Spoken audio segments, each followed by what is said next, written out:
أعوذ بالله من الشيطان الرجيم بسم الله الرحمن الرحيم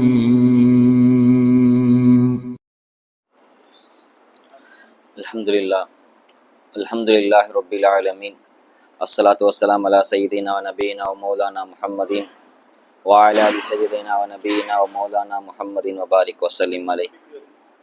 أما بعد، فقد قال الله تعالى في شأن حبيبه تعليما تكبيرا مخبرا وآمرا إن الله وملائكته يصلون على النبي يا أيها الذين آمنوا صلوا عليه وسلموا تسليما.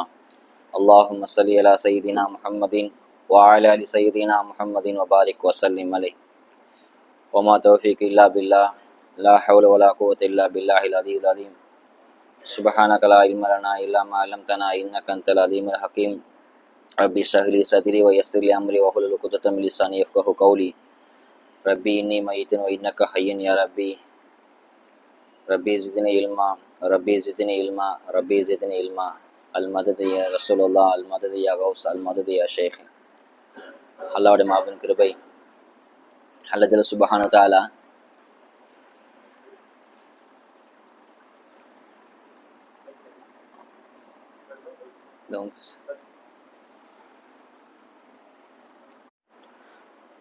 அல்லாஹ் ஜல்ல சுப்ஹானஹு வ தஆலா இன்னைக்கு ஞாயிற்றுக்கிழமை எத்தனையோ பேர் எத்தனையோ வேலையில் ஈடுபட்டிருப்பாங்க. சில பேர் தேவையில்லாத விளையாட்டுகளிலும் வீட்டில் டிவி பார்த்துட்டு மொபைல் நோண்டிட்டு இருப்பாங்க. ஆனால் அல்லாஹ் நம்மளை இங்கே அவனுக்கு பிடிச்சமான இடத்துல அவனை பற்றி பேசுவதற்கும் அவனை பற்றி சிந்திப்பதற்கும் அல்லாஹ் நமக்கு வாய்ப்பு அளித்திருக்கின்றான். வாழும் காலம் எல்லாம் அல்லாஹ் ஜல்ல சுப்ஹானஹு வ தஆலா அவன் பொருத்தத்துடன் வாழ்ந்து அவன் பொருத்தத்துடன் மரணித்து நாளை கபிலிருந்து நம்ம எழுப்பப்படும் போது அவன் பொருத்தத்துடன் எழுப்பப்படக்கூடிய தௌஃபீக்கை வல்ல அல்லாஹ் நம்ம அனைவருக்கும் தந்தல் புரிவானாக. ஆமீன். அல்ஹம்துலில்லாஹ்.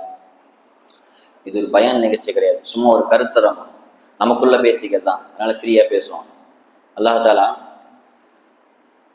மொத்தம் மனித இப்னு அப்பாஸ் அலி அந்த குர்ஆன் அடிப்படையில் சொல்றாங்க, ஒரு மனிதன் உருவாகிறதுக்கு மொத்தம் 7 அடிப்படையில் அல்லாஹ் படைக்கிறான். நம்ம சாதாரண மனிதன் சொல்றோம், ஆனா அது அல்லாஹ் தஆலா இப்னு அப்பாஸ் அலி சொல்றாங்க 7 அடிப்படை. முதல்ல மனுஷன் களிமண்ணா இருப்பான். களிமண்ல இருந்து அல்லாஹ் தஆலா படைச்சான். அல்லாஹ் அதை நிறைய இடத்துல திருக்குர்ஆன்ல சொல்லியிருக்கான். ஹலக்கல் இன்சான மின் தீன், நான் மனுஷனை மண்ணில இருந்து படைச்சுன்னு சொல்றான்.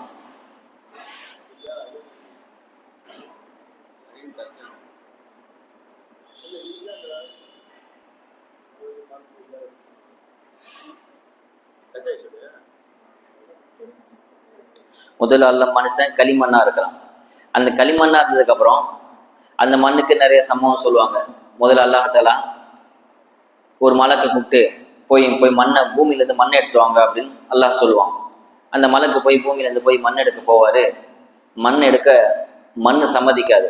என்கிட்ட இருந்து நீ என்ன மண் எதுக்கு எடுக்கிற அப்படின்னு அந்த மண்ணை கேட்கும். அப்போ அந்த மலைக்கு சொல்வார், நான் உன்கிட்ட இருந்து மண் எடுத்து மனிதனை செய்ய போகிறேன், அல்லாஹ் செய்ய சொன்னான், அல்லாஹ் எடுத்து வர சொன்னான் அப்படின்னு மலைக்கு சொல்லும் போது அந்த மண்ணை சொல்லுவான், என்கிட்ட இருந்து எடுத்துட்டு போய் மனிதனை செய்ய போகிறேன், அவன் குழப்பத்தை உண்டாக்குவான், அவன் ரொம்ப குழப்பவாதி, நம்மளை பற்றி மண்ணுக்கே தெரிஞ்சிருக்கு, அதனால மண் எடுக்க சம்மதிக்கல, மண் அனுமதி தரலை, என்கிட்ட எடுத்து போகலான்னு சொன்னோடனே திருப்பி அந்த மலைக்கு போய் யாரெல்லாம் இந்த மாதிரி மண்ணை எடுக்க சொன்னேன், நான் போனால் மண் எனக்கு அனுமதி தரலை அப்படின்னு சொன்ன உடனே அல்லாஹ் தஆலா சரின்னு சொல்லி இன்னொரு மலைக்கு அனுப்புறான். அந்த மலைக்கு பேர் தான் இஸ்ராயில் அலைஹிஸ்ஸலாத்து வஸ்ஸலாம், அதாவது உயிரை கைப்படுத்தக்கூடிய மலக்கு. அவர் பேர் மலக்குல் மௌத்துன்னு சொல்லுவாங்க. அவர் போய் நான் உன்கிட்ட இருந்து மண் எடுத்து உன்கிட்ட இருந்து ஒரு மனுஷனை செய்ய போறேன், அல்லாஹ் 8 வருஷம் அப்படின்னு சொன்ன உடனே அந்த மண்ணு சொல்லுதான், ஏன் தான் நீ மண் எடுக்கக்கூடாது, நான் அனுமதி தரமாட்டேன் அப்படின்னு அந்த மண்ணு சொல்லுச்சு. இதெல்லாம் ஹதீஸ், உங்களுக்கு புரியுற மாதிரி நான் கதை மாதிரி சொல்றேன், அப்பதான் மனசை பதிகின்றதுக்காக நான் அப்படி சொல்றேன்.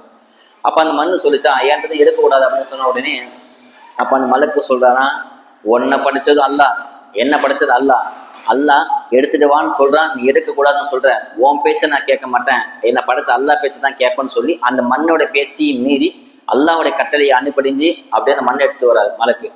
அப்ப அல்லாஹ் சொல்றானா, நீ யார் பேச்சையும் காது வாங்கல, யாரையும் செவிதாழ்ச்சி கேட்கல, நீ நான் சொன்னது மட்டும் செயல்படுத்தலையா, அதனால உனக்கு இன்னிலிருந்து ஒரு பொறுப்புன்னு சொல்லி அல்லாஹ் பொறுப்பு ஒப்படைக்கிறான். என்னன்னா மனிதனுடைய உயிரை கைப்பற்றக்கூடிய பொறுப்பு உனக்கு அப்படின்னு அல்லாஹ் ஒப்படைச்சிட்டான். அன்னிலிருந்து இந்த வரைக்கும் முழு டோட்டல் சமுதாயத்தில் உயிரை கைப்பற்றக்கூடிய அதிபர் மலக்கு யார் சொன்னா இஸ்ராயில் அலைஹிஸ்ஸலாத்து வஸலாம் தான். ஏன்னா அல்லாஹ் பேச்சு அப்படியே கட்டி செவிதாழ்த்தி கேட்டார் இல்லையா, அல்லாஹ் அந்த பதவி கொடுத்துட்டான். இப்போ மண்ணை எடுத்துட்டு நல்லா செய்யறான். இதுதான் மனிதனோட முதல் ஸ்டேஜ், முதல் படித்தலை தான் சொன்னா அவன் மண்ணா இருக்கிறான். ரெண்டாவது அல்லாஹ் விந்துன்னு சொல்லுவாங்களா, இந்திரிய துளி அப்படின்னு சொல்லுவாங்க. அந்த இந்திரிய துளியை அல்லாஹ் நம்ம வச்சிருக்கிறான். அதாவது அந்த ரெண்டாவது ஸ்டேஜ் இந்திரிய துளி. மூன்றாவது அல்லாஹ், இதெல்லாம் குர்ஆன் அல்லாஹ் சொல்றான். மூணாவது ஸ்டேஜ் என்ன சொன்னா, தாயோட கர்ப்பப்பையில முதல்ல விந்துவா போகுது, ரெண்டாவது ரத்த கட்டியா ஆகுது, அந்த குழந்தை ரத்த கட்டியா ஆகுது. அதுக்கப்புறம் அல்லாஹ் நாலாவது ஸ்டேஜ் சொன்னா அந்த ரத்த கட்டியை சதக்கட்டி எல்லாம் மாத்துறான். அதுக்கப்புறம் அஞ்சாவது ஸ்டேஜ் சொன்னா அந்த சதக்கட்டி எல்லாம் சில எலும்புகள் எல்லாம் கொடுத்து ஒரு தோற்றத்தை உருவாக்குறான். இது அஞ்சாவது ஸ்டேஜ். ஆறாவது அந்த எலும்புகளை அப்படியே சூழ்ந்து ஒரு எலும்பு கூடு அதை அப்படியே சுத்தி சதையை உருவாக்குறான். இப்போ மௌத்தா போய் மண் அடக்கமான இப்படி எலும்பு கூட இருக்கும், அந்த மாதிரி எலும்பு கூடுக்கு சதையை கொடுத்து ஒரு மனித தோட்டத்தை எல்லாம் உருவாக்குறான். இது ஆறாவது ஸ்டேஜ், மனிதன் ஆறாவது ஸ்டேஜ் எலும்பு கூடு. கடைசியா ஏழாவதா அது ரூஹ ஊதும் போதே மலைக்கு கேட்பாரான், யாரெல்லாம் இந்த குழந்தை இப்ப ஒவ்வொரு ஸ்டேஜும் சொல்லுவாராம், யாரெல்லாம் இதுல சதை விந்துவா இருக்குது, ரத்த கட்டியா இருக்குது, சதக்கட்டியா இருக்குது, அந்த மலைக்கு சொல்லிக்கிட்டே இருப்பார். அல்லாஹுக்கு தெரிஞ்சவங்க அந்த மலைக்கு சொல்லுவார், ஹதீஸ்ல வருது. அப்போ கடைசி ஸ்டேஜ் அந்த சதக்கட்டில ரூஹ் ஊது, அதாவது உயிரை கொடுக்க போற ஸ்டேஜ்ல அந்த மலைக்கு கேட்பாரான், யாரெல்லாம் இவர் எத்தனை வயசு வாழ்வாரு, இவ்வளவு வாழ்வாதாரம் என்ன, இவர் எவ்வளவு சம்பாதிப்பாருன்னு சொல்லி தாயோட கர்ப்பப்பையில் இருக்கும் போதே அல்லாஹ் பதிவு செஞ்சுறான். இன்னும் கேட்பானா, அந்த மலக்கு மாதிரி, யாரெல்லாம் இவர் மூதேவியா அல்லது ஸ்ரீதேவியா அப்படின்னு கேட்பாரு. இவன் பாக்கியம் உள்ளனா துர்பாக்கியம்னா எல்லாமே அந்த தாயோட கர்ப்பப்பையில எல்லாம் பதிவு செஞ்சுதான் நம்ம உலகத்துக்கு எல்லாம் அனுப்புறான். உலகத்துல அந்த குழந்தை தாயோட கர்ப்பப்பையில இருக்கும்போது நினைக்குமா, உலகம் இவ்வளவு பெருசு பழக்குது, தாயோட நீட்னா குனிஞ்சு படுத்திருக்கோம், நீட்னா கால் உதைக்கும். ஆனா அது குழந்தை நினைக்குமா, தாயோட கர்ப்பப்பை இவ்வளவு பெருசா இருக்குது, இதுதான் உலகம் அப்படின்னு நினைக்கும் குழந்தை. அந்த குழந்தை அந்த வயிற்றிலிருந்து வெளியே வந்ததுக்கு அப்புறம் நினைக்குமா, உலகம் இவ்வளவு பெருசா இருக்குதா, இவ்வளவு பெரிய உலகமா அப்படின்னு நினைக்கும்.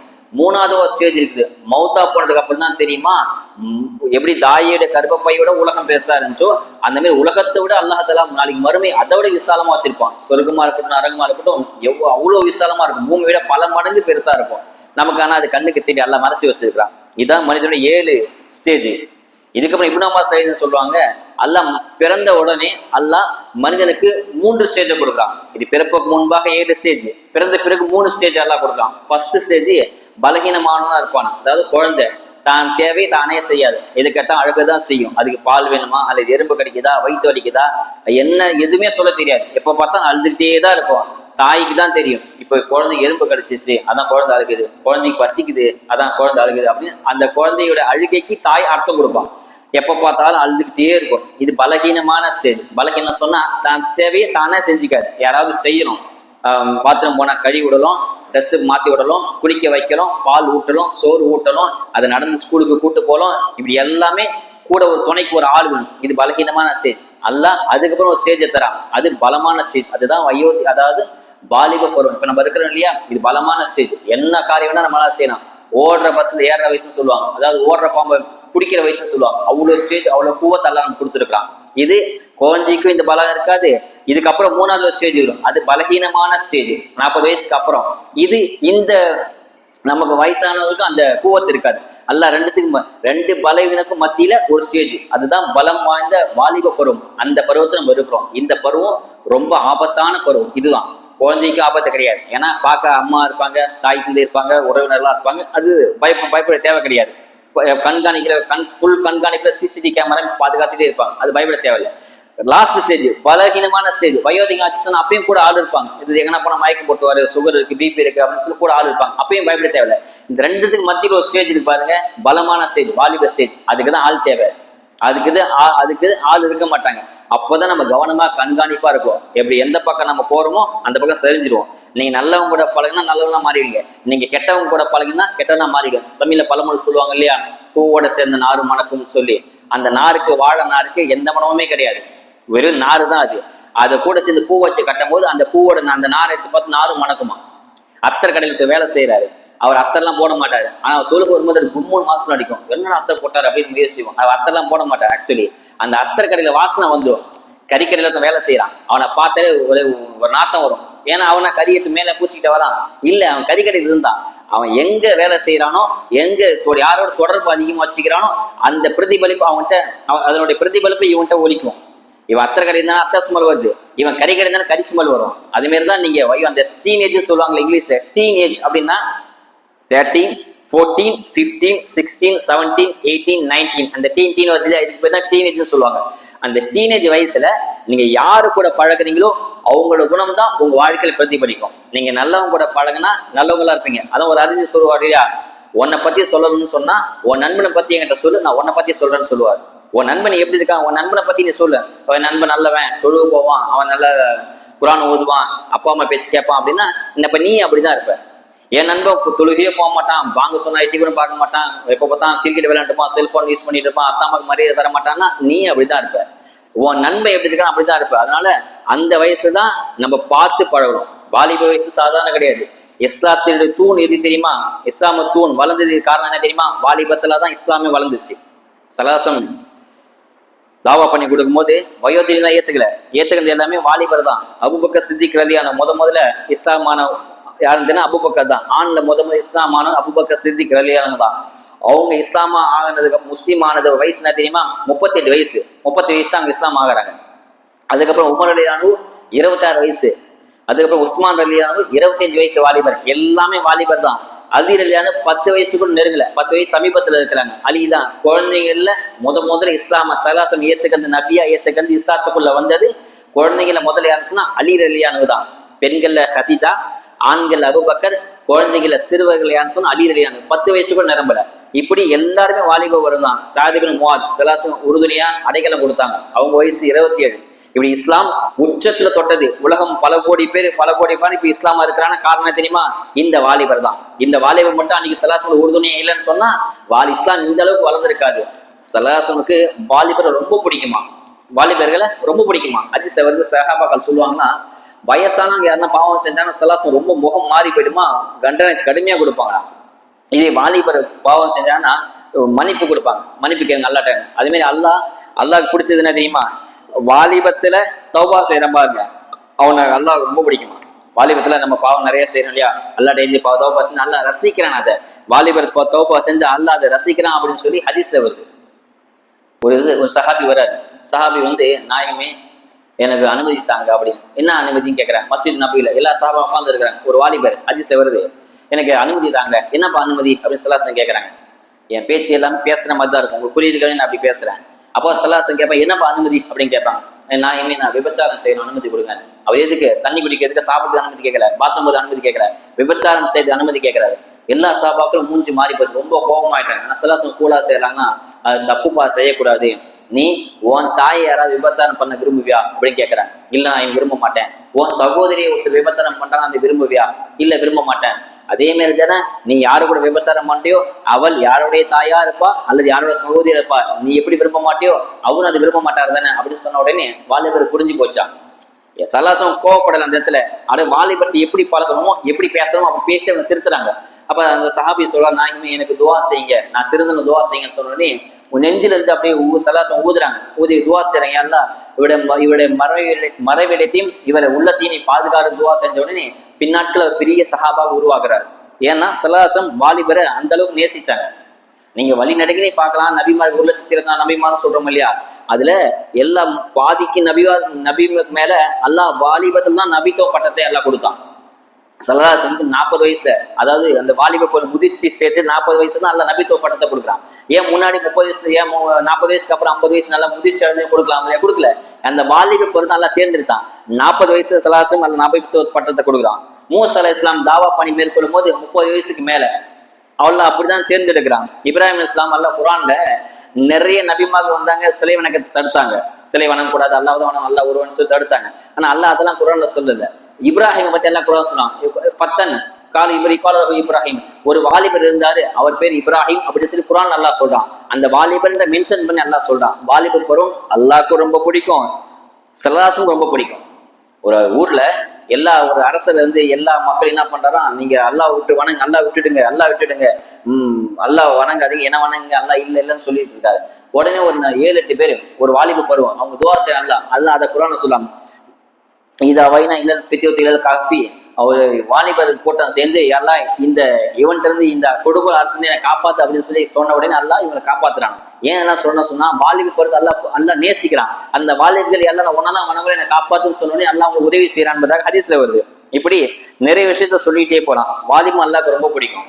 நீங்க வாலிபத்துல இளைஞரா இருக்கும்போது நீங்க அமல் செஞ்சீங்க, தொழுகிறீங்க, குர்ஆன் ஓதுறீங்க, ஜகாத் கொடுக்குறீங்க அப்படின்னு சொன்னா பின்னாட்கள் வயோதிகம் ஆச்சு, வயோதிகமாக உங்களா இயலாமைனால ஒழுங்கா தொழுக முடியல, தொழுகிறீங்க சுன்னத் நஃபில் தொழுக முடியல, சரியா குர்ஆன் ஓத முடியல, பார்வை மங்கி போச்சு, நடக்க முடியல, தான தர்மம் செய்ய முடியல, ஹஜ்ஜிக்கு வாய்ப்பு இல்லை அப்படின்னு சொன்னா அல்லாஹ் உங்களுக்கு நீங்க வாலிபத்தை எப்படி அமல் செஞ்சீங்களோ, ஹதீஸ் இது, வாலிபத்தை எப்படி அமல் செஞ்சீங்களோ அந்த நன்மை நீங்க வயோதிகமானாலும் அந்த நன்மை நல்லா கொடுத்துருவானா. வாலிபத்துல முறுக்கேறிய வயசுல நல்லா அதிகமா அமல் செஞ்சீங்க, ஆனா வயோதிகத்தை 7ஆம் நாள் சரியா அமல் செய்ய முடியாம போனாலும் நீங்க வாலிபத்தை எப்படி அமல் செஞ்சீங்களோ அந்த நன்மை அல்லாஹ் குறையாம அப்படியே கொடுத்துருவானா.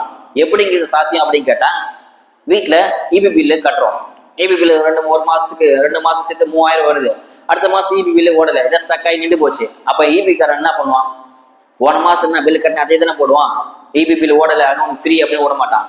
நீ வயோதிகிற தொடல, நீ வாலிபத்தை தொழுத, உனக்கு வயசாகி போச்சு, கால் உடஞ்சி போச்சு, நீ தொழுகல, உனக்கு நோயை எப்படி தொழுக முடியல அப்படின்னு சொல்லி நல்ல நன்மை கொடுக்காம விட மாட்டான். நீ வாலிபத்துல என்ன அமல் செஞ்சோ நீ வயோதிகமான பிறகு நீ வாலிபமா இருந்து அமல் செய்வ, ஆனா உனக்கு 7ஆம் ஆயிடுச்சு ஆனா அமல் செய்ய முடியல, அதுக்காக வேண்டி நீ வாலிபத்தை என்ன அமல் செஞ்சு நல்லா கொடுத்துரும். எப்படி 3 மாசம் நீ இபி பில் போன மாசம் என்ன கட்டணி அதே தான் இந்த மாசம் உனக்கு இபி பில் ஒர்க் ஆகாதனால போன மாசம் என்ன கட்ட அதே தான் இபி காரன் எழுதுவான். நீ போன மாசம் 3000 கட்டினே பாய், இந்த மாசம் 3000 கூட்ட கட்டினீங்க அப்படின்னு சொல்லுவான். இந்த மாசம் யூஸ் பண்ணல ஓடல அப்படின்னா கணக்கு கிடையாது. அதே மாதிரிதான் நீங்க வாலிபத்தை தொடர்ந்து அமல் செஞ்சுட்டே இருந்தீங்கன்னு சொன்னா அல்லாஹ் வயோதிகமான பிறகும் அதே விஷயத்த அதே நன்மை அல்லாஹ் கொடுத்துருவான். அதனால இந்த ஸ்டேஜ் ரொம்ப முக்கியம். அல்லாஹ் 2 கிஃப்ட் நம்ம கொடுத்துருக்கான், யாருக்குமே கிடைக்காத மிகப்பெரிய கிஃப்ட். ஒண்ணு இஸ்லாம் அப்படின்னு ஒரு அழகான மார்க்கம். இந்த மார்க்கம் நம்மளுடைய விலை மதிக்க முடியாது, நமக்கு தெரியல, இஸ்லாமுடைய அருமை நமக்கு தெரியல. 2வது நம்ம தலைவர் முஹம்மது முஸ்தபா ஸல்லல்லாஹு அலைஹி வஸல்லம், அந்த தலைவர் மாதிரி ஒரு தலைவர் உலகத்தை நீங்க பார்க்கவே முடியாது. இந்த பயானுக்கு முன்னாடி நான் ஒரு சொல்லிக்கிறேன், எங்கெல்லாம் சலாசம் பேர் கேட்கறீங்க நீங்க பரிதிக்கு செலவாத் ஓதணும், செலவாத் ஓதணும் சொன்னா ஹதீஸ்ல வந்து யார் என்னுடைய பேரை கேட்டு முஹம்மது அப்படின்ற பேரை கேட்டு யார் செலவாத் ஓதலையோ அவன் தான் உலகத்துல மிகப்பெரிய கஞ்சன் நஷ்டவாளி அப்படின்னு சொல்லி ஹதீஸ்ல வருது. ரொம்ப அல்லாஹ் பதுவா சொல்லுமா அல்லாஹ் சொல்றான், யார் செலவாத்து ஓதலையோ அவங்க கஞ்சன், அவங்க நஷ்டவாளி, துர்பாக்கியவன், நன்மை இழந்தவன் அப்படின்னு சொல்லி ஹதீஸ் தொடர்ந்து வருது. அதனால ஸல்லல்லாஹு அலைஹி வஸல்லம் சொல்லி எங்க பேர் கேட்டீங்களோ, அல்லது குர்ஆன்ல அல்லது பயான்ல கேட்கறீங்களோ, அல்லது தாலீம்ல கேட்கறீங்களோ, அல்லது ஏதாவது செல்போன்ல கேட்கறீங்களோ, உடனே ஸல்லல்லாஹு முஹம்மது ஸல்லல்லாஹு அலைஹி வஸல்லம் ஓதிடுங்க. எவ்வளவு பேர் நன்மை தெரியுமா? யார் ஒரு செலவாத்து ஓதுறாங்களோ அல்லாஹ் அவங்களுடைய 10 பாவத்தை அல்லாஹ் மன்னிச்சிடறான். ஒரே தடவை ஸல்லல்லாஹு அலைஹி முஹம்மது ஸல்லல்லாஹு அலைஹி வஸல்லம் அப்படி ஓதிட்டீங்கன்னு சொன்னா அல்லாஹ் அவங்க 10 பாவத்தை மன்னிச்சிடறான், 10 அந்தஸ்தை உயர்த்துறான், இன்னும் 10 நன்மையை அதிகரிக்கிறான் அப்படி ஹதீஸ்ல வருது. அதனால செலவாத்து ஓதுங்க, எவ்வளவு ஓதையும் அவ்வளவு நன்மை தான், அல்லாஹ் அது அவ்வளவு பாக்கியமாக்கிட்டான். இப்போ 2 விஷயம், ஒண்ணு இஸ்லாம் மிகப்பெரிய கிஃப்ட் நம்ம கொடுத்தது, 2வது நம்ம கேட்டு பெறல, அல்லாஹ் நம்ம இஸ்லாமுடைய தாயோட வயிற்றுல பிறக்க வச்சா நம்ம இஸ்லாம் வந்துட்டோம். இன்னொரு ஹதீஸ்ல வருது, எல்லா குழந்தையும் பிறக்கும் போது இஸ்லாமா தான் பிறக்குதான். உலகத்துல எங்கெங்கெல்லாம் குழந்தை பிறக்குதோ, உலகத்துல எந்த மொழியில குழந்தை பிறந்தாலும் அந்த குழந்தை எல்லாமே முஸ்லீமாகத்தான் பிறக்குது.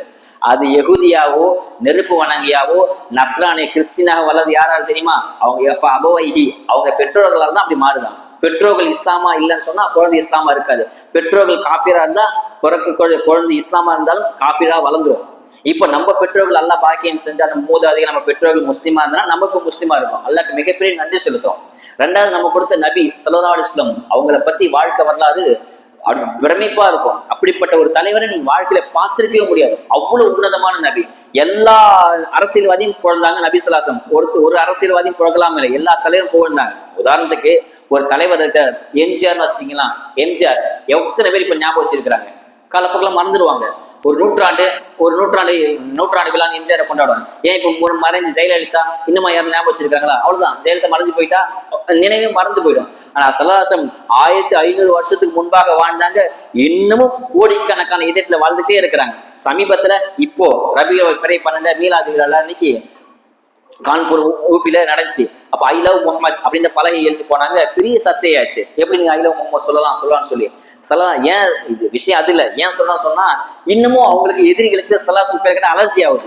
ஏன் அலர்ஜி ஆகுது? ஸல்லல்லாஹு பேர் சொன்னா அலர்ஜி, அப்படியே அவங்களுக்கு என்னமோ ஒரு நோய் வந்த மாதிரி, பெரிய ஹார்ட் அட்டாக் வந்த மாதிரி ஆயிடுது. எப்படி நீங்க முஹம்மது சொல்லலாம்னு சொல்லி அவ்வளவு பெரிய தகவல் எல்லாம் நம்ம கொடுத்துருக்கலாம். நம்ம எப்படி இளைஞர்கள் இப்போ மதுக்கு அடிமையா இருக்கிறாங்க, சொல்றதுக்கு வாய் கூச்சமா இருக்குது. நிறைய இடத்துல பயானுக்கு போசோம்னா அஜத்துக்கு என்ன டாபிக் கொடுப்பாங்க, போதையை பத்தி பேசுங்க, மதுவை பத்தி பேசுங்க. பேசுற டாபிக் நிறைய இருக்கு, தொழுகை இருக்குது, ஜக்காத் இருக்கு, ஹஜ் இருக்குது, சதக்கா இருக்குது, உம்ரா இருக்குது, குர்பான் இருக்குது, எதான் இருக்குது. அதெல்லாம் விட்டுட்டு நீங்க போதையை பத்தி பேசுங்க, மதுவை பத்தி பேசுங்கன்னு சொன்னா அப்ப மது எந்த அளவுக்கு நம்ம தலைவிரி சாடுது. உலகத்துல கண் கூட பாக்கலாம், தாடி வச்சிருக்கான், தொப்பி போறான், மது கடை நிக்கிறான், டாஸ்மார்க் நிக்கிறாங்க. இதெல்லாம் எவ்வளவு கேவலம் தெரியுமா? நம்ம சமுதாயத்தை அவ்வளவு மாறி போச்சு. ஒண்ணு போதைக்கு அடிமையா இருக்கிறாங்க, ரெண்டாவது செல்போன் மோகம், ஆன்லைன் மோகம். எப்ப பார்த்தா பொழுதுனைக்கு செல்போன்லயே இருக்கிறாங்க. ஒருத்தன் 10 நாட்களும் சாப்பிடாம இருப்பான், ஆனா 1 மணி நேரம் செல்போனை பிடிங்க வைங்க, பைத்தியம் முடிச்ச மாதிரி ஆயிடுவான். அந்த செல்போனை ஒரு பாயிண்ட் சார்ஜ் குறைஞ்சா போதும், ஐயோ சார்ஜ் போய் ஒரு பாயிண்ட் போட்டுக்க, சார்ஜ் போயிட்டு பள்ளியாசுக்கு வரும்போது சார்ஜோடு வராங்க, ஏன்னா சார்ஜ் குறைஞ்சு போயிடுவான். அந்த தொழுவு கூட இந்த கேப்ல சார்ஜ் போட்டுருவாங்க. சார்ஜ் ஏறினா இவனுக்கு உயிர் வந்த மாதிரி. ஒரு நாள் சாப்பிடாம பட்டினியா இருப்பான், ஆனா சார்ஜ் குறைஞ்சிச்சுன்னா இவனால உயிர் வாழவே முடியாது. முன்னெல்லாம் தண்டனை விதவிதமா கொடுப்பானுங்க, ஜெயில அடைப்பாங்க, கையை வெட்டுவாங்க, ஏன்னா தண்டனை தூக்கு தண்டனை கொடுப்பாங்க, தண்ணி ஊற்றுவாங்க, தூங்காம ஓடப்போனா. இப்ப அந்த தண்டனை தேவையில்லை, 1 மணி நேரம் செல்போனை பிடிக்குவீங்க, பெரிய தண்டனை அது அவனுக்கு. செல்போன் எல்லாம் இருக்கவே மாட்டான். தூங்கும் போது செல்போனு, சாப்பிடும் போது செல்போனு, குடிக்கும் போது செல்போனு, உடனே போன். தொழுகும் போது செல்போன் சைலண்ட் வச்சு தொழுவாங்க. தொழுது கொஞ்சம் அடுத்த செகண்ட் அஸ்டோஃபில ஓதுவோம், ஆயத்துல போய் ஓதுவோம். அதெல்லாம் கிடையாது. அடுத்த செகண்ட் எவனா ஃபோன் பண்ணிருப்பானா அப்படின்னு. உனக்கு எவனும் ஃபோன் பண்ண மாட்டான், நீ ஃப்ரீயா வெட்டியா தான் இருப்ப. ஆனா தொழுது கொஞ்சம் அடுத்த செகண்ட் அந்த போன் எடுத்து பார்ப்போம். அது மனிதனை இயல்பாது, அப்படி ஆகி போச்சு. சைத்தா தகுந்த மாதிரி தொழுகிற டைம் தான் போன் வர வைப்பான்.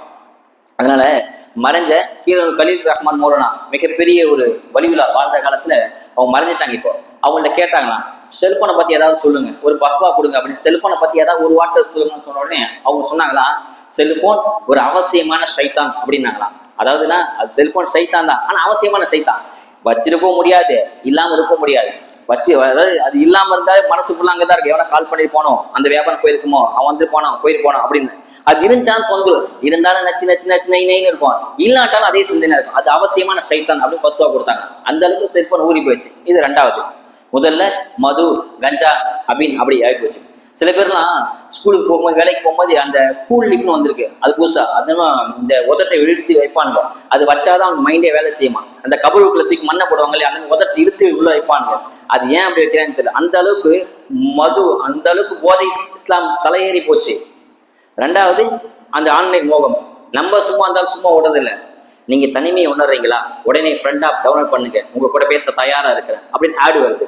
எல்லாம் செல்போன்ல வரும், நீ யூஸ் பண்ணி. அதாவது நீங்க சும்மா இருந்தாலும் சைத்தான் வா வா வான்னு கூப்பிடுவான், கடை விரிச்சு போட்டு உட்கார்ந்து இருக்கிறான், வாங்க உனக்கு எப்படிலாம் வலிக்கட்டு சைத்தான் காத்துட்டு இருக்கலாம். ரெண்டாவது ஆன்லைன் மோகம். மூன்றாவது இந்த லவ். எவன் கண்டுபிடிச்சான்னு தெரியல, எங்க பார்த்தாலும் cinema, media, YouTube, social media, எப்போ பார்த்தாலும் லவ். அது இன்னமும் ஒரு புனிதமான ஒரு செயல் மாதிரி. நம்ம ஹஜ்ஜி புனிதம் சொல்றோம், அந்த மாதிரி லவ் புனிதமாகிட்டான்.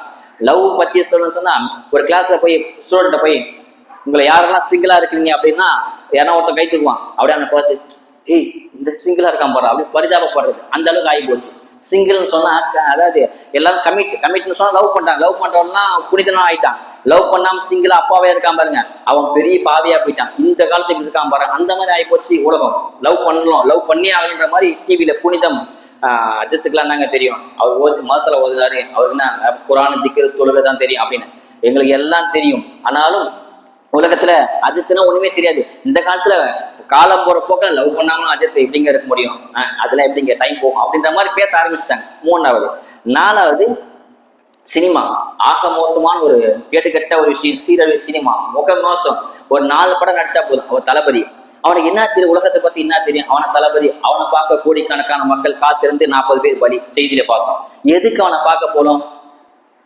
அவனை பார்த்து காலையில இருந்து சாயங்காலம் வரைக்கும், அவன் சாயங்காலம் வரும்னு சொல்லிட்டான். இவங்க காலையில சாயங்காலம் வரைக்கும் நின்று புர்காவோட தொப்பியோட தாடியோட நின்று பலி 40 பேர். குழந்தைகள் முதல் பெண்கள் முதல் 40 பேர் பலி. அல்லாஹ்ட்ட பதில் சொல்ல வேணாமா? நீங்க ஹதீஸ் உங்க தாய் தந்தைக்காக வேண்டி கியூல நின்றீங்களா, இல்ல உங்க குழந்தைக்காக வேண்டி ஹாஸ்பிட்டல் கியூல நின்று ரேஷன் கடையில் நின்றீங்க? நிற்க மாட்டீங்க. ஆனா அவனை பார்க்க மணிக்கணக்கில் பட்னியா பசியா தாகமா நின்று அப்படியே உயிரிட்டவங்களா இருக்கிறாங்க. அவனுடைய சுய வாழ்க்கையில நிறைய பிரச்சனைகள், நிறைய சிக்கல்கள், நிறைய கடன்கள் இருக்குது. அதெல்லாம் நமக்கு தெரியாது. ஆனா அவர் தளபதி, அவர் வச்ச ஸ்டைல் மாதிரி வைக்கிறது, அவர் பேசின டைலாக் பேசுறது, நேற்று வந்து புதுசா வந்த பாட்டுல அப்படியே நம்ம மனப்பாடமா பாடுறது. எத்தனை பேருக்கு அல்கம் சூராவோட அர்த்தம் தெரியும்? அல்கம் சூரா இருக்கு இல்லையா, அதுக்கு அர்த்தம் யாருக்கு தெரியும்? நிறைய பேருக்கு தெரியாது. ஆனா இன்னமும் படம் ரிலீஸே ஆயிருக்காது, அந்த பாட்டை ஃபுல்லா பாடுவாங்க. உடனே அந்த பாட்டு ரிலீஸ் ஆக அதுக்கு ரிங்டோனா வச்சிருந்து பல பேர் அப்படி சுத்துறாங்க. சினிமா மோகம் அவ்வளவு ஆகி போச்சு. வாலிபர் பசங்க முறுக்கேறிய வயசு, எவ்வளவு சாதிக்கலாம். நீங்க இருக்கிறீங்கன்னா நாளைக்கு அஜத் ஆகலாம், அல்லது இந்த பள்ளியாச நிர்வாகி ஆகலாம், முத்தவழி ஆகலாம், ஆட்சியர் ஆகலாம். எவ்வளவு பொறுப்பு உங்க தலையில இருக்குது. அதெல்லாம் விட்டுட்டு போதைக்கு மதுவுக்கும் மாதுக்கும் சூதுக்கும் சினிமாவுக்கும் சீரழிஞ்சு போறீங்கன்னு சொன்னா எவ்வளவு வெக்கக்கேடு நமக்கு. அவ்வளவு. அதாவது ஆன்லைன் எப்ப பார்த்தாலும் செல்போன் தான். ஒரு கபர்ஸ்தான்ல போனா எப்படி அமைதியா இருக்குமோ அந்த மாதிரி ஒரு 10 பேர் ஒரு வீட்டுல சேர்ந்தா 10 பேரும் செல்போனை பார்த்து 10 பேர் தலை குனிஞ்சா இருப்பாங்க. அம்மா ஒரு பக்கம், அவங்க தகுதிக்கு தகுந்த மாதிரி செல்போன் யூஸ் பண்றது. குழந்தைங்க தகுந்த குழந்தை கிட்ஸ் கார்ட்டூன் ஜனம் மோட்டு போட்டு சோட்டா பீம் அந்த மாதிரி அவங்க தகுதி தகுந்த மாதிரி. பெண்களை பார்த்தோம்னு சொன்னா அதை யூடியூப்ல இவருக்கு சமைக்க தெரியாது, ஏன் அம்மாட்டக்கே சமைக்க வேண்டியதானே, சுட தண்ணி வைக்கிறதுல இருந்து கேசரி செய்யறது எல்லாம் யூடியூப்ல பார்த்து தான் செய்யுது. யூடியூப்ல எப்படி செய்ய சமையல் முறை எப்படி செய்யணும் அதே மாதிரி செய்யுது. இவ ஏதாவது யூடியூப்பை பார்த்து இப்ப நம்ம பெண்கள் யூடியூப் பார்த்து கேசரி செய்யணும்னு சொல்லி ஒரு கனி மாதிரி கிண்டி கொண்டு வரும், இதுதான் கேசரி யூடியூப்ல பார்த்தா அப்படி. அந்த அளவுக்கு இப்ப வயசான பாத்தீங்கன்னு சொன்னா அவங்க நாடகத்தை நேற்று நாடகம் பார்க்கல மிஸ் ஆகி போச்சு, நாடகம் கெஸ்ட் வந்து கெடுத்துட்டாங்க, அவங்க நாடகம் பார்க்கணும். அவங்க தகுதிக்கு தகுந்த மாதிரி செல்போன் முகம் அதிகரிச்சு போயிடுச்சு. செல்போன் அப்படி நம்மளாம் சஹாபா ஹதீஸ்ல வருது சீக்கிரமா தூங்கிடும். சஹாபாக்கள்லாம் இரவு இஷா தொழுது உடனே தூங்கிடுவாங்களாம், பேச மாட்டாங்க. இஷா தொழுது உடனே தூங்கிடுவாங்க, பேச மாட்டாங்க. 2 ஏஞ்சிடுவாங்க, தஹஜ்ஜத் டைம்ல ஏஞ்சிடுவாங்க. ஆனா நம்ம எப்ப தெரியுமா தூங்குறோம்? சஹாபாக்கள் எப்ப எந்திரிக்க ஆரம்பிச்சாங்களோ அப்பதான் நம்ம தூங்கவே ஆரம்பிக்கிறோம். அவங்க 2:30 மணிக்கு எந்திரிப்பாங்க, நம்ம 2:30 மணிக்கு தான் படுப்போம். நம்மளா படுக்க மாட்டோம், செல்போன் படுக்க வச்சிருவோம். செல்போனை சார்ஜ் காலி ஆயிடும், வேற வழியே இல்லாம படுத்துருவோம். நம்ம இரவுல செல்போன் அப்படி யூஸ் பண்ண ஃபுல்லா சார்ஜ் ஃபுல் பண்ணிட்டு உட்காந்து செல்போனை யார்கிட்ட தான் பேசலாம் இதுக்கு தான் பேசலான்னு தெரியாது. ஒரு பொண்ணு கிடைச்சா மொக்க போறதுன்னு சொல்லுவாங்க இல்லையா, காலை வச்சா கடலை போறது, விட்டு கவனிச்சா ஒண்ணுமே பேச மாட்டாங்க. அப்புறம் நீ சொல்லு கடைசியில் 2 பேருமே சொல்ல மாட்டாங்க. 2 பேரும் சொல்லு சொல்லி தகஜத்து நேரம் வந்துடும், அப்படியே செல்போன் தூங்கிடுவானுங்க. அந்த அளவுக்கு காலம் மோசமா போச்சு. செல்போன் அபாயம் ரொம்ப சொல்லிக்கிட்டே போலாம். செல்போனை பத்தி அடுத்து லவ் மிக கேடு கட்டது. ஒரு பெண்ணை அப்படிதான் வர்ணிக்கிறான். அதாவது ஒரு போன்ல விளையாட்டா சொல்லுவாங்க, போன் எடுத்து நீ சொல்லு பேச அப்படின்னா சிரிச்சு பேசலாம், அது லவ்வரு. வை நான் தான் வர சொல்றேன் வை அப்படின்னா மனைவி. யாரை லவ் பண்ணுமானோ லவ் பண்ண மாட்டான், யாரை லவ் பண்ணக்கூடாது இஸ்லாத்துல எது ஹராமோ அவள்கிட்ட சிரிச்சு பேசுவான். இஸ்லாத்துல லவ் கூடாது, இஸ்லாம்ல லவ் இருக்குது. சஹாபாக்கள் எப்படி சலாஸ் நேசிச்சாங்க தெரியுமா? சஹாபாக்களை பார்த்தோம் சொன்னா பைத்தியம் சொல்லுவோம், அந்த அளவுக்கு சஹாபாக்கள் நேசித்தாங்க. இப்னு உமர் ரலியல்லாஹு அன்ஹு ஒரு பிரயாணத்துல போயிட்டு இருக்கிறாங்க. உடனே அந்த வாகனத்துக்கு இறங்குறாங்க. கீழே இறங்கி பாத்ரூம் போற மாதிரி ஒரு இடத்துல உட்காந்து எந்திரிக்கிறாங்க. பாத்ரூம்லாம் போகல. இந்த ஹதீஸ ஐஷா ரலியல்லாஹு அன்ஹா அறிவிக்கிறாங்க. கீழே உட்காந்து எந்திரிச்சாங்க. இப்ப சஹாபாக்கள் கேட்கறானா, ஏன் இப்னு உமர் ஏன் இப்படி பண்ணீங்க கேட்டோன்னே, நான் சலாசம் கூட பிரயாணத்துல போயிருந்தேன், சலாசம் இப்படிதான் உட்காந்து சலாசம் இந்த இடத்துல உட்காந்து இயற்கை தேவை கழிச்சாங்க. எனக்கும் நானும் இந்த மாதிரி உட்காரணும், ஆனா எனக்கு இயற்கை தேவை வரல, அதாவது சிறுநீர் வரல, நான் சலாசம் உட்கார்ந்தாங்க இல்லையா அதுக்காக நான் உட்கார்ந்தேன்னு சொன்னாங்களாம். அந்த அளவுக்கு பைத்தியம் மாதிரி சலாசம் நேசிட்டாங்க. ஏதாவது ஒண்ணு ஒரு அபூ சுஃபியான் ரலியல்லாஹு சொல்றாங்களாம், ஸல்லல்லாஹு அலைஹி வஸல்லம் எச்சி துப்பானா, கார் எச்சி துப்பாங்க இல்லையா, அந்த எச்சி பூமியில விழுகாதான், உடனே கையேந்து குடிச்சுப்பாங்களாம். இதெல்லாம் இயற்கைக்கு அப்பாற்பட்ட லவ், நமக்குலாம் கற்பனைக்கு எட்டாது. அந்த காரில் எச்சி பூமியில விழுகாதான். சலாசம் ஒளி செய்வாங்க இல்லையா, தண்ணி பூமியில விழுகாது, உடனே எல்லாம் கையேந்து வாரி பூசிப்பாங்களாம். அந்த அளவுக்கு சலாசம் லவ் பண்ணாங்க, விரும்பினாங்க. அந்த நம்ம சலாசம் பத்தி உண்மையான லவ் நம்ம சொல்றதை கேட்கறதும் கிடையாது, அதை நம்பாத விடுறதும் கிடையாது. மௌலுதெல்லாம் வைக்காதீங்க, மீனாது கொண்டாடாதீங்க, இதெல்லாம் சிறுக்கு அப்படின்னு. அவங்களுக்கு விஷயம் புரியாது, விஷயம் தெரிய நம்ம கூப்பிட்டாலும் வர்றது கிடையாது, ஒண்ணுமே தெரியாது. 2 பேரும் பஸ்ல போனாங்க.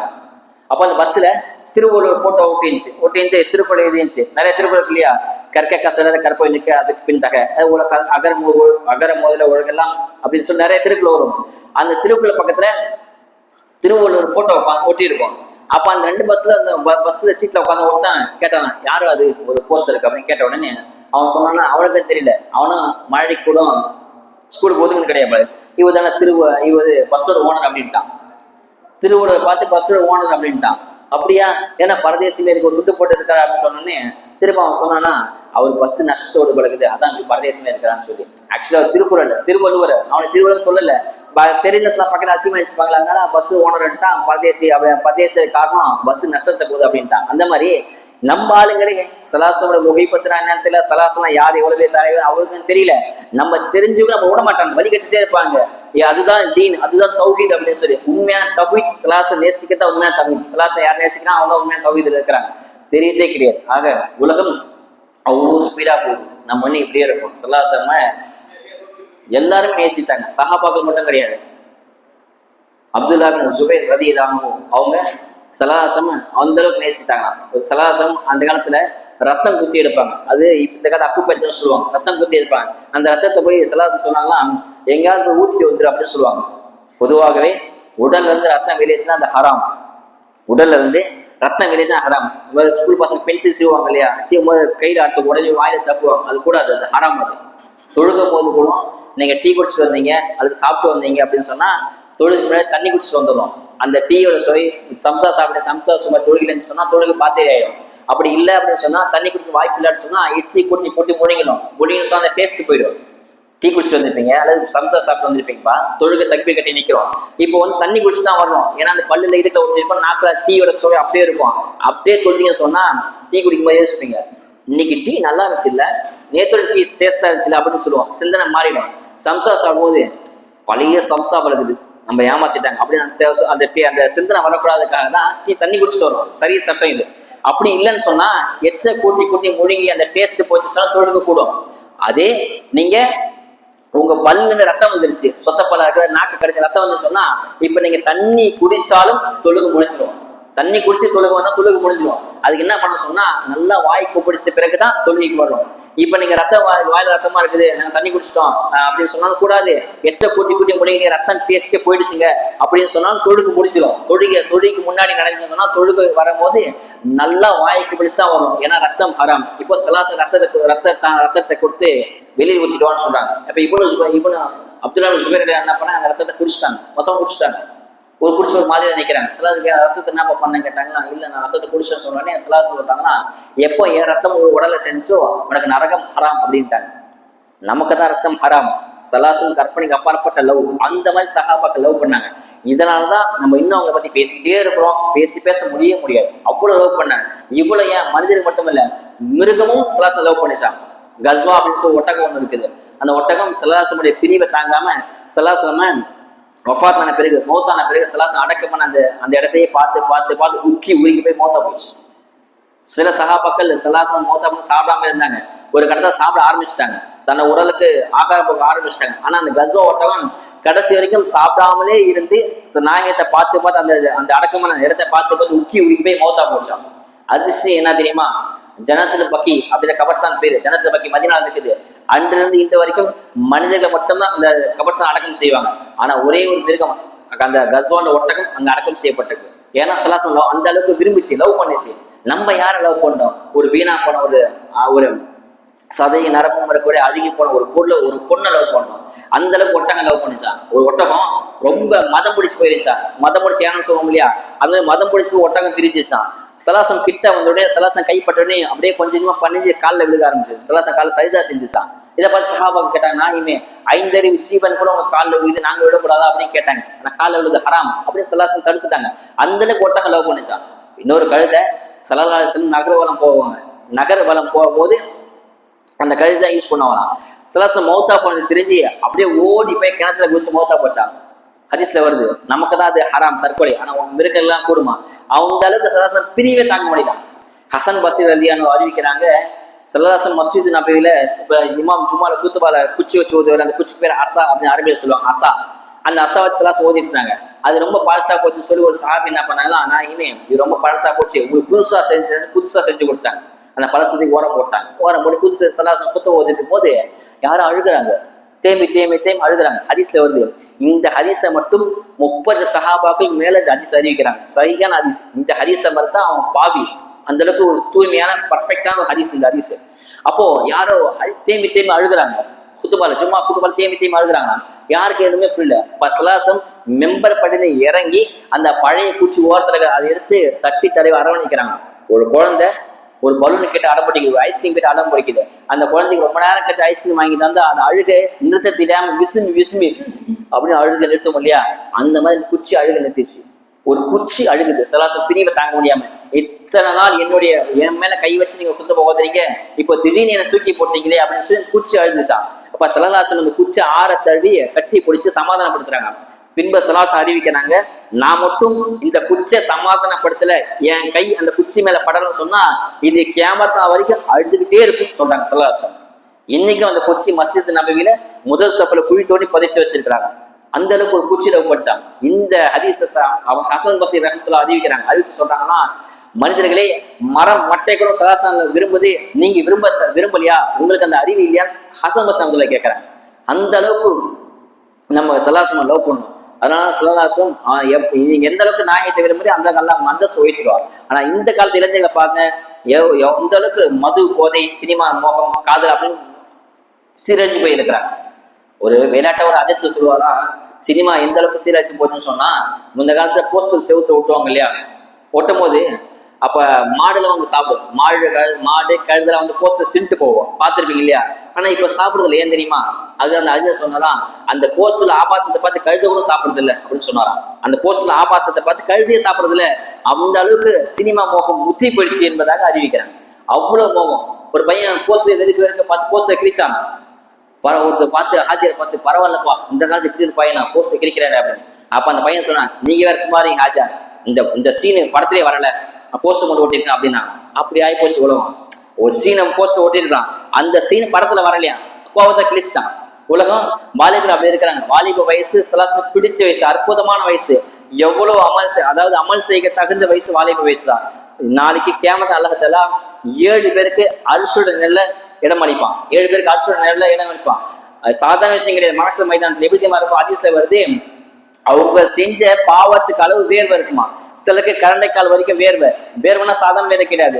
நீங்க செஞ்ச பாவத்து அளவு உங்க உடம்புல தண்ணியா ஊத்தும். வேர்வை ஊத்தி சில அந்த பாவத்துக்கு கரண்டைக்கால் வரைக்கும் வேர்வை மிதப்பார் ஒருத்தருக்கு முழங்கால் வரைக்கும், ஒருத்தருக்கு இடுப்பு வரைக்கும் தண்ணி. ஸ்விம்மிங் பூல்ல இடுப்பு வரைக்கும் தான் எப்படி இருப்பீங்க, அந்த மாதிரி உங்க சுத்தி இடுப்பு வரைக்கும் உங்க வேர்வை தண்ணியே இருக்கும். அப்படி நீங்க மிதப்பீங்களா? இன்னொரு ஹதீஸ்ல வருது, அந்த மனுஷா வந்து எல்லாமே நிர்மாணமா இருப்பாங்க, ஆடை இன்றி இருப்பாங்களாம். அப்ப ஆயிஷா கேட்கறாங்க, இந்த ஹதீஸை கேட்ட ஆயிஷா கேட்கறாங்களா, நாங்க ஆடை இன்றி இருந்தா ஒருத்தர் பார்க்கு தவறு நிகழலாமே அப்படின்னு ஆயிஷா கேட்கும் போது சிலாசு சொன்னாங்களாம், ஐஷாவே அந்த சமயத்துல அவங்க பாவத்தை நினைத்து கை செய்யப்படுவாங்களே தவிர யாரையும் பார்க்கக்கூடிய சந்தர்ப்பமே அமையாது. புரியுதா உங்களுக்கு? ஆடை இன்றி இருந்தாலும் பார்க்கக்கூடிய சிந்தனை வராது. எல்லா ஆண்கள் பெண்கள் ஆடையின்றி மைதானத்தில் இருப்பாங்க, ஆனா யாரையும் நம்ம பார்க்க மாட்டோம். ஏன்னா அவ்வளவு கடுமையான உஷ்ணம். அந்த விஷயத்தை புரிதுக்கன்னு இந்த ஹதீஸ் சொல்றாரு. அவ்வளவு வேதனை, அவ்வளவு நமக்கு என்ன ஆகுமோ, என்ன கிடைக்குமோ, நரகம் கிடைக்குமா, தீர்ப்பு என்ன ஆகும் சொல்லி எல்லாரும் அவங்க செஞ்ச பாவத்தை நினைச்சு கை சேர்த்தப்பட்டு இருப்பாங்களாம். செல்போன்ல நீங்க யூடியூப்ல பாக்குறீங்க, ஆபாசத்தை பாக்குறீங்க, எல்லாம் பாக்குறீங்க. காலேஜ் எல்லாரும் ஹிஸ்டரி கிளியர் பண்ணிட்டீங்க, ஹால் ஹிஸ்டரி கிளியர் பண்ணிட்டீங்க. ஆனா மலக்கு மேல கிளியர் பண்ண மாட்டாங்க. நீங்க யூஸ் பண்ணதை நீ எவ்வளவுனா பார்த்து எல்லாத்தையும் பதிவு செஞ்சு வச்சிருப்பான். ஹிஸ்டரி நீங்க டெலிட் பண்ணிடலாம், உலகத்துல செல்போன் டெலிட் பண்ணிடலாம். ஆனா நீங்க பார்த்த ஹிஸ்டரி டோட்டல் டேட்டா எல்லாம் சேவ் பண்ணி வச்சிருப்பான். நாளைக்கு மறுமையில நீங்க செஞ்ச பாவத்தை வேறு ஊத்தி, சிலருக்கு முழங்கால வரைக்கும், சிலருக்கு இடுப்பு வரைக்கும், இன்னும் சிலருக்கு நெஞ்சு வரைக்கும் இருக்குமா. அப்படியே நெஞ்சு வரைக்கும் வேறு மிதப்பார். அந்த அளவுக்கு அல்லாஹ் கடுமையான உஷ்டம் இருக்கும். அந்த நேரத்துல அல்லாஹ் 7 பேருக்கு தன்னுடைய நிழல கொடுப்பான். அரிசி சொன்னா அல்லாஹ்வுடைய சிம்மாசனம், அந்த சிம்மாசனுக்கு எல்லாம் நிழல கொடுப்பான். ஹதீஸ்ல வருது. அந்த 7 பேர்ல ஒருத்தர் யார் தெரியுமா? ஷாபுன் நஷாஃபில், அதாவது வாலிப பருவத்துல அல்லாஹ்வுடைய இபாதத்துல யார் கழிச்சாரோ அந்த நபருக்கு அல்லாஹ் அரிசி நிழல கொடுப்பான். அந்த ஒரு பருவம் தான் நம்ம பருவம், டீனேஜ் பருவம். இந்த பருவத்துல நல்ல அமல் செய்யணும். எவ்வளவு விஷயம் இருக்குது. நம்ம சிரஞ்சு போய் இருக்கிறோம். சில பேர் சொல்லுவாங்க, டே எல்லாம் வயசானா பாத்துக்கலாம் அப்படின்னு. பார்க்கக்கூடிய நேரம் கிடையாது. மவுத்து எப்போ வேணா வரலாம், யாருக்கு வேணா வரலாம், எப்படி வேணா வரலாம். ஒண்ணு நைட்டு தூங்கி இருப்பாரு, காலை பார்த்தா வஃபாத் ஆயிருப்பாரு. உடனே நைட் இஷாத்துல ஒரு காலை பார்த்தா, நேற்று நைட்டு தானே பார்த்தேன், காலை வஃபாத் ஆயிட்டாரு. அவருக்கு ஹிஸ்டரி உலகம் யாரையும் வச்சிருக்க தயாராலாம் இல்லை. ஒருத்தர் மௌத்தா போயிட்டான்னு சொன்னா உலகம் அச்சுச்சோ மௌத்தா போயிட்டா, நல்லா இருந்தா நல்ல மனுஷன் மௌத்தா போயிட்டாரு அப்படின்ட்டு அடுத்த கேள்வி என்ன கேட்பான், எப்போ எடுக்கிறீங்க அப்படின்னுவான். உலகத்தை வச்சிருக்க தயாரா இல்ல. நானே மௌத்தா போயிட்டேன், வீட்டாரெல்லாம் சொல்லுவாங்க. அடுத்த செகண்ட் எப்போ மைத் எடுக்கிறீங்க, அவர் அஜத், அவர் அமித்ஷாக்கு பயணம் பண்ண நல்லா பேசுவாரு, நல்லா அதெல்லாம் கணக்கு கிடையாது. அந்த மையத்தை எப்ப எடுக்கிறீங்க, உன் பேரு அப்துல்லாவா இருக்கலாம், அமீனா இருக்கலாம், என்ன வேணா இருக்கலாம், ஆனா அவர் மௌத்தா போயிட்டா அவர் பேர் மையத்து தான். எப்ப அடுத்த செகண்ட் எப்ப எடுக்கிறீங்க கேட்போம். உலகம் யாரையும் வச்சிருக்க தயாரா இல்ல. உடனே அடக்கம் செஞ்சு அடுத்த வேலையை பார்த்து 3 ஃபாத்தியா ஓதி அடுத்து அடக்கம் பண்ணிடுவோம். அப்படி இருக்க உலகத்தை ஓடக்கூடிய உலகத்துல நம்மளும் ஓடி போறோம். எவ்வளவு அமல் செய்யணும் அவ்வளவு அமல் செய்யணும். எவ்வளவு வாய்ப்பு இருக்கோ அந்த வாய்ப்பை பயன்படுத்திக்கணும். என்ன வாய்ப்பு இருக்குதோ அந்த வாய்ப்பை, எங்கெல்லாம் பயன் நடக்குது, எங்கெல்லாம் கஸ் நடக்குது, எங்கெல்லாம் தீன் பேச்சு நடக்குது, எங்கெல்லாம் அமல் நடக்குது, அங்கெல்லாம் போய் கலந்துக்கணும். ஹதீஸ்ல வருது, சொர்க்கத்துடைய பூங்காவை பார்த்து நன்றாக மேய்ந்து கொள்ளுங்க. ஹதீஸ் வருது, சொர்க்கத்துடைய பூங்கா. சஹாபாக்கள் ஏன்னா சொர்க்கத்துடைய பூங்கா எங்க பூமியில இருக்குது அப்படின்னு. அப்ப சொல்றாங்கன்னா, எங்கெல்லாம் பயம் நடக்குதோ, எங்கெல்லாம் அல்லாஹ் பத்தி பேசப்படுதோ அதெல்லாம் சொர்க்கத்துடைய பூங்கா தான். இது சொர்க்கத்துடைய பூங்கா. இந்த இடத்துல நம்ம மட்டும் இல்ல, மலக்கமாக ஜின்கள் எல்லாம் கேட்டுட்டு தான் இருக்கிறாங்க. ஆக அப்படிப்பட்ட வாய்ப்பு எல்லாம் கொடுத்துருக்கலாம். ஒரு அருமையான வாய்ப்பு. பல பேருக்கு இந்த வாய்ப்பு கிடைக்கல. பல பேருக்கு உங்களுக்கு மட்டுமா ஏலான் பண்ணாங்க, நிறைய பேர் ஏலான் பண்ணாங்க, இல்ல பயம் வாங்க. ஆனா எல்லாரும் வந்தாங்களா? வரல. ஏன்? அல்லாஹ் யார நாடுறாலும் அவங்கதான் உள்ள வருவாங்க. ஒருத்தர் வீடு கட்டுறோம், வீடு கட்டி பத்திரிக்கை வைக்கிறோம், கல்யாணம் வைக்கிறோம், பொண்ணுக்கு கல்யாணம் வைக்கிறோம், போய் பத்திரிக்கை வைக்கிறோம், என் பொண்ணு கல்யாணம் வாங்க, குடும்பத்தோட வந்துருங்க, அவசியம் வந்துருங்க, 2 நாள் முன்னாடி வந்துருங்க அப்படின்னு சொல்றோம். ஆனா சொன்னவங்க எல்லாம் வந்துட்டாங்களா? பத்திரிக்கை வாங்கணும் எல்லாம் வந்துட்டானா கிடையாது. சில பேர்த்துக்கு அவங்களுக்கு அவன் பத்திரிக்கை இப்ப நம்ம வேலையே இல்லை, நம்ம வேற வேலை கழிச்சு வர மாட்டோம். யார் தினம் வருவாங்க, அந்த வீட்டாருக்கு யார் நெருங்கிய சொந்தமோ அந்த வீட்டார் யாருக்கு. இப்ப நான் வந்து ஒரு வீடு கட்டுறேன், நான் போய் எல்லாத்தையும் கூப்பிடுறேன், மகளாவாசி எல்லாத்தையும் ஒவ்வொருத்தரா போய் வாங்க வாங்கன்னு கூப்பிடுறேன். ஆனா என்ன சில பேருக்கு பிடிக்காம இருக்கும், அவன் வரமாட்டான். அவரு பேரு தான் அஜித், அவர் பண்றவன் எனக்கு தெரியாதா, நானும் போக மாட்டேன் அப்படின்னு. எனக்கு நெருங்கிய சொந்தம் என் கூட ஒட்டி இருப்பாங்க, அவங்க கண்டிப்பா வருவாங்க. ஏன்னா அஜித் பத்திரிக்கை நம்ம வீடு தெரியும், பத்திரிக்கை வச்சு நம்ம கண்டிப்பா போன சொல்லி வருவாங்க. இப்போ எல்லாத்துக்கும் ஏழாம் பண்ணாங்க, எல்லா வீட்லயும் போய் ஏழாம் பண்ணாங்க, வாங்க இன்னைக்கு ஜோடு மாணவ ஜோடு வாங்க வாங்க ஜோடுக்கு பண்ணோம். யாராவது வந்தாங்க, சில பேர் தான் வந்தாங்க, பல பேர் வரல. காரணம் தெரியுமா, யார அல்லாஹ் நேசிக்கிறானோ அவன் தான் அல்லாவோட வீட்டுல இடம் கொடுப்பான். இது அல்லாவோட வீடு, அல்லாவோட வீட்டுக்கு வாங்கன்னு சொல்லி அழைப்பு நம்ம கொடுத்துட்டோம், பத்திரிக்கை கொடுத்துட்டோம். ஆனா அந்த பத்திரிக்கை வாங்கின எல்லாருமே வரல. யார் தெரியுமா வந்தாங்க, அல்லாஹ்க்கு யார பிடிக்குமோ உங்களுக்கு அவங்க மட்டும் உள்ள வந்தாங்க. இப்ப நம்மளும் அல்லாஹ் பிடிச்ச நபர் ஆயிட்டோம். இந்த அல்லாஹ் பிடிச்ச நபரை கடைசி வரைக்கும் இருக்கணும்னு சொன்னா இபாதத்துல மும்பரமா இருக்கணும், தொழுகணும், 5 வேளை தொழுகணும். தொழுகை தவிர வேற எதுன்னு உலகத்துல பெருசு கிடையாது, தொழுகைதான் பெருசு. அல்லாஹ் ஒரு சஹாபி தக்பீர் தொழுகிறார் மஸ்ஜித் நபியில. இப்ப சலாசன் கூப்பிடுறாங்க, யா சாத் அப்படின்னு, அவர் பேர் சாத் இப்னு மஹல்லா ரலியல்லாஹு அன்ஹு. யா சாத் அப்படின்னு சலாசன் கூப்பிடுறாங்க. அந்த சஹாபி காதுல விழுகுது. ஆனா அவர் என்ன நினைக்கிறாங்க, தொழுதுட்டு போலாம் அப்படின்னு சொல்லி தொழுதுட்டே இருக்கிறார். தொழுகெல்லாம் முடிஞ்ச பிறகு வராரா, நான் இனிமே என்ன கூப்பிட்டீங்களா, ஏன்பா சாதி நான் அவனை கூப்பிட்டேன், காது கிடைச்சா கூப்பிட்டீங்க, நான் இனிமே நான் தொழுதுல இருந்தேன் அப்படின்னு. அப்ப சலாசன் சொல்றாங்களா, உனக்கு குர்ஆன் தெரியாதா, இதா தா அல்லாஹு ரசூலுஹு இஸ்தஜிப், அல்லாஹ்வும் ரசூலும் கூப்பிட்டா நீங்க செவி தாய்க்கும் சொல்லி குர்ஆனுக்கே உங்களுக்கு தெரியாதான்னு கேட்கறாங்க. அதாவது அல்லாஹ் ரசூல் அழைச்சா நீங்க சாப்பிட்டு இருந்தாலும் மனைவி கூட இருந்தாலும் தொழுதுட்டு இருந்தாலும் உடனே ஓடி வந்துடணுமா, இது குர்ஆன் ஆயத்து. அப்படி இருக்க நான் கூப்பிட்டுட்டே இருக்கேன், தொழுகிறியே அப்படின்னு சொல்றாங்க.